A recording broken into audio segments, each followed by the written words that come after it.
अस्सलाम वालेकुम स्टूडेंट्स, उम्मीद करता हूँ आप सब ठीक ठाक खैरियत से होंगे।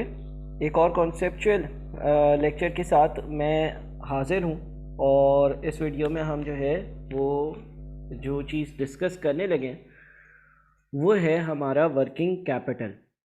ठीक है, वर्किंग कैपिटल की नेट प्रेजेंट वैल्यू के सवालात में क्या इम्प्लीकेशन होगी। तो सबसे पहले वर्किंग कैपिटल है क्या? इट इज़ द कैपिटल और finance that an entity needs to support its every day operations. देखिए सवालात में एक तो आपका जो है ना वो इनिशियल आउटले होगा, यानी कि इनिशियली आपने कितनी इन्वेस्टमेंट करी। इसके अलावा कुछ इन्वेस्टमेंट या कुछ पैसे आपको चाहिए होते हैं वर्किंग कैपिटल के लिए। मिसाल के तौर पर आप अपने ऑपरेशंस एक्सपैंड करोगे तो आपका स्टॉक लेवल राइज होगा, उसके लिए पैसे चाहिए।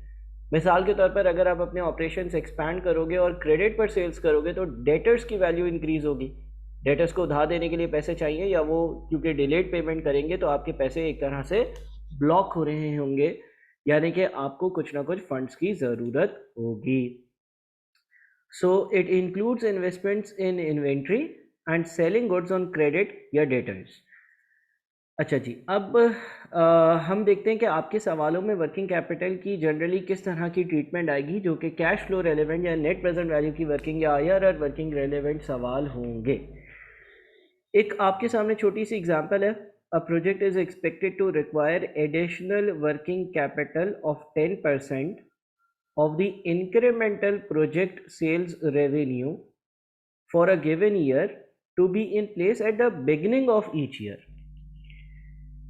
यानी कि सवाल ये कहता है कि जिस प्रोजेक्ट में आप इन्वेस्ट कर रहे हो उस प्रोजेक्ट के थ्रू जितनी भी इंक्रीमेंटल सेल्स रेवेन्यू, जितना भी इंक्रीमेंटल यानी कि एडिशनल, जितना भी इंक्रीमेंटल या एडिशनल सेल्स रेवेन्यू जनरेट होगा उस सेल्स रेवेन्यू के 10% के बराबर आपको वर्किंग कैपिटल की ज़रूरत होगी।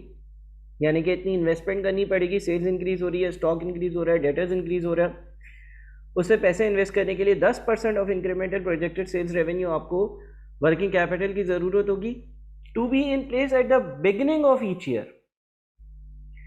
यानी कि आपको ये वर्किंग कैपिटल साल के पहले दिन चाहिए होगा and working capital is expected to be release at the end of the project. जब ये प्रोजेक्ट ख़त्म हो जाएगा, वाइंड अप हो जाएगा, क्लोज हो जाएगा, बंद हो जाएगा, तो सारा वर्किंग कैपिटल रिलीज़ हो जाएगा, क्योंकि आपका बिजनेस या प्रोजेक्ट ख़त्म होगा तो जितने डेटर्स और स्टॉक वगैरह है सारी चीज़ें रियलाइज़ होकर और एंड अप हो जाएंगी। अब ये एक टेबल है, इसको फिल करते हैं। ईयर 0, 1, 2, 3, 4, 5 5 साल हैं। इंक्रीमेंटल सेल्स जो प्रोजेक्ट से आई हैं वो 104, 216.3, 337.5, 467.9, 608.3 है। यानी कि पहले साल की जो इंक्रीमेंटल सेल्स है वो 104 है, करेक्ट। अच्छा, 104 का 10% कितना होता है? 10.4। तो पहला साल जो है ना, पहले साल के पहले दिन विच इज़ ईयर नंबर 0, यहाँ पर आपको जो वर्किंग कैपिटल की ज़रूरत होगी वो होगी 10.4।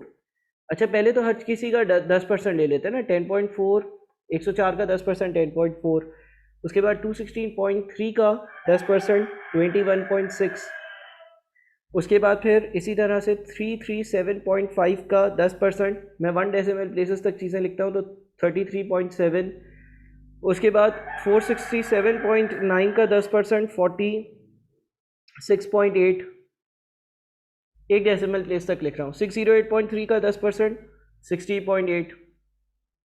ठीक है, अब देखें आपका जो प्रोजेक्ट ने इंक्रीमेंटल सेल्स जनरेट करी है ना, ईयर नंबर वन पर वो 104 करी है। इस ईयर के स्टार्ट में आपको 10% या 10.4 की इन्वेस्टमेंट चाहिए। इस साल के स्टार्ट में आपको इतनी इन्वेस्टमेंट चाहिए, which means this is your cash outflow at year number 0। अच्छा, अब ईयर नंबर 2 की बात करते हैं ना, तो ईयर नंबर 2 में टोटल 216.3 की अमाउंट है और उसका 10% 21.6 बनता है।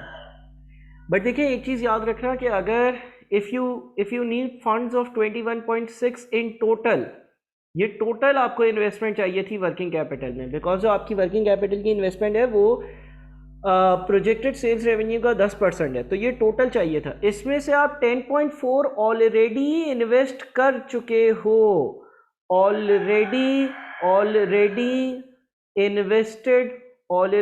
Invested in year 1। बात समझ रहे हो? आपको 21.6 टोटल इन्वेस्टमेंट चाहिए। वर्किंग कैपिटल जो है वो सेल्स रेवेन्यू का 10% है किसी भी साल के आखिर में, और साल के शुरू में वो इन्वेस्टमेंट चाहिए। बस इसमें से 10.4 मिलियन आप ऑलरेडी इन्वेस्ट कर चुके हो। आपके स्टॉक लेवल्स और डेटर्स 10.4 से ऑलरेडी इंक्रीज हो चुके हैं। तो इसका मतलब जो एडिशनल अमाउंट आपको चाहिए होगा, या जो एडिशनल आउटफ्लो होगा ना, या जो रिक्वायरमेंट होगी, वो 11.2 होगी। और ईयर नंबर 1 पर क्यों होगी? ईयर नंबर 2 ईयर 1 पर स्टार्ट होता है। ईयर 1 पर ईयर 1 एंड होता है। I repeat, year zero is start of year 1, year 1 is end of year 1 and start of year 2। और आपको हर साल के स्टार्ट में सवाल में लिखा हुआ था कि बिगिनिंग में वर्किंग कैपिटल चाहिए। इसी तरह से और आगे बढ़ेंगे तो आपको ईयर 3 की जो अमाउंट चाहिए टोटल, वो 33.7 है।